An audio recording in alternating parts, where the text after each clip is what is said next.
Sahamadani TV, mutiara Islam, menyinari jiwa, mengajarkan hikmah dengan kalam Allah. Assalamualaikum warahmatullahi wabarakatuh. Berjumpa lagi di channel @salamadani TV. Saluran yang menyajikan berbagai info keagamaan, baik tauhid, syariah, ibadah, maupun muamalah. Setiap episode menyajikan sesuatu yang menarik untuk memenuhi kebutuhan Anda.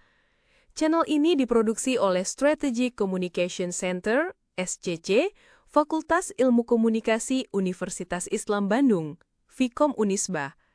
Terima kasih atas dukungan Anda dan selamat menikmati, semoga bermanfaat.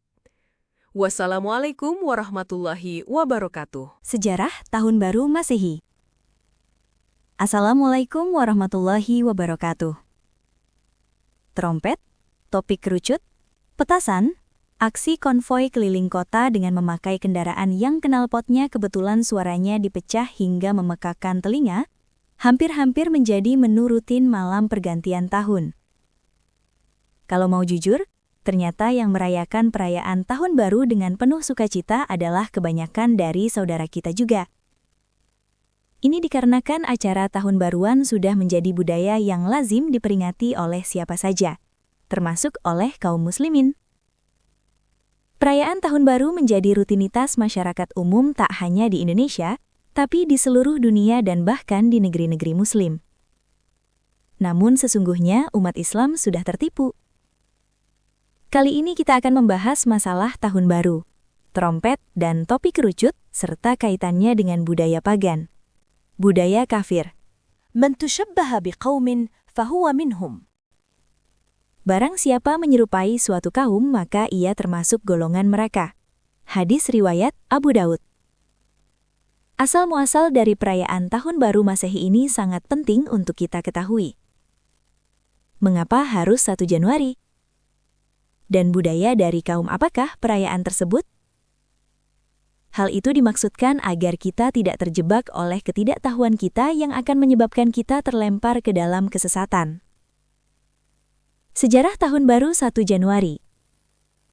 Jika kita buka The World Book Encyclopedia tahun 1984, volume 14, halaman 237, tentang Tahun Baru, dikatakan, penguasa Romawi Julius Caesar menetapkan 1 Januari sebagai hari permulaan Tahun Baru semenjak abad ke-46 SM.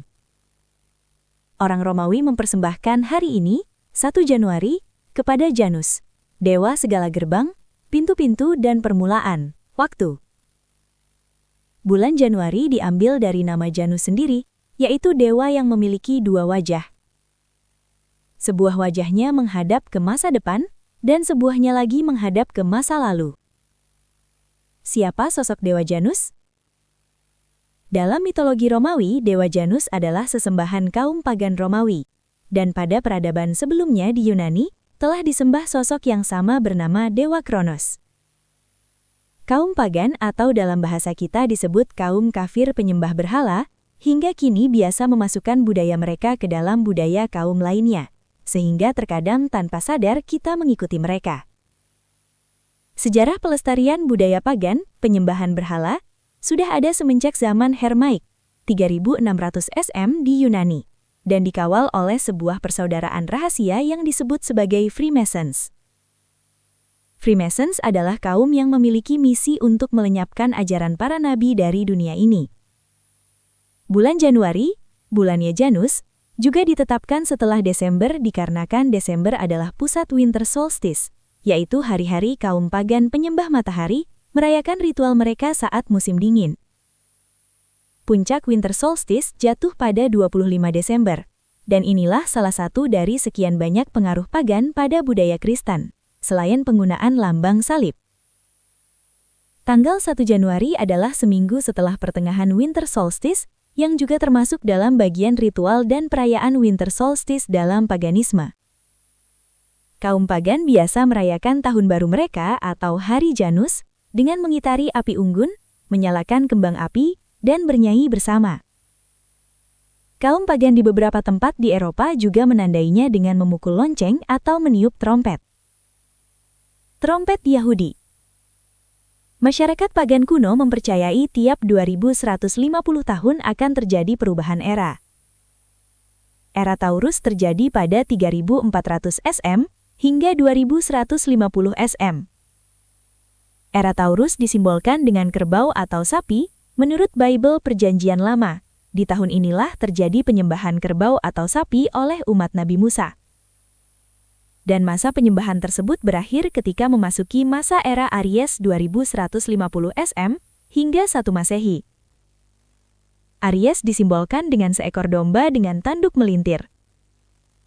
Karena itulah, hingga saat ini umat Yahudi Ortodoks memelihara kuncir di camping telinga yang menyerupai tanduk melintir. Dan mereka juga menggunakan trompet berbentuk tanduk domba. Budaya tiup trompet ini diikuti dari budaya Yahudi Rosh Hashanah, atau Tahun Baru dalam pengandalan Yahudi. Dahulu kaum muslimin saat datang ke Madinah, mereka berkumpul seraya memperkirakan waktu sholat yang saat itu belum diazani.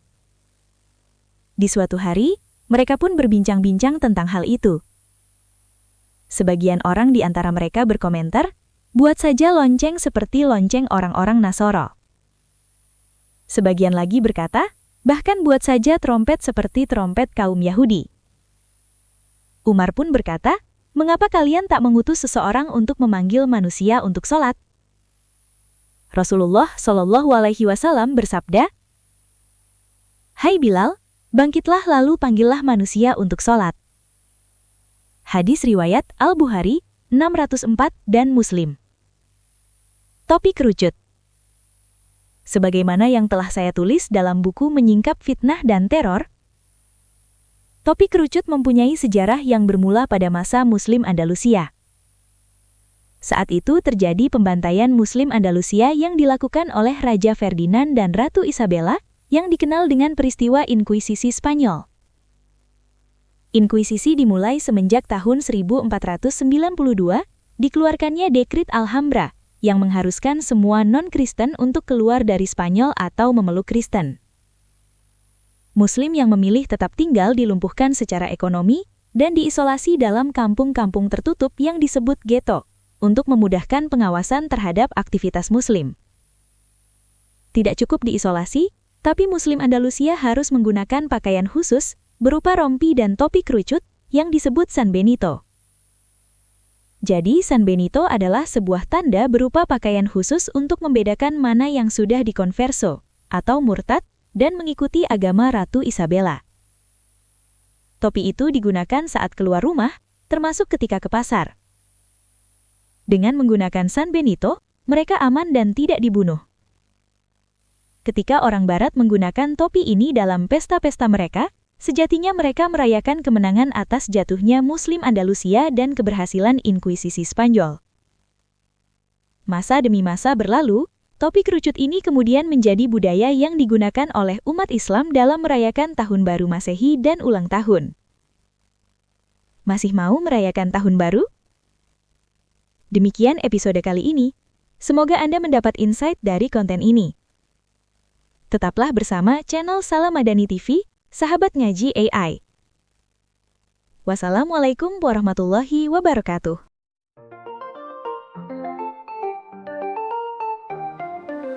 Dalam cahaya ilmu yang suci, terangilah hati yang hapus maknawi. Salamadani, lentera iman, menyebar hikmah sepanjang zaman. Salamadani TV, mutiara Islam, menyinari jiwa, mengajarkan hikmah dengan kalam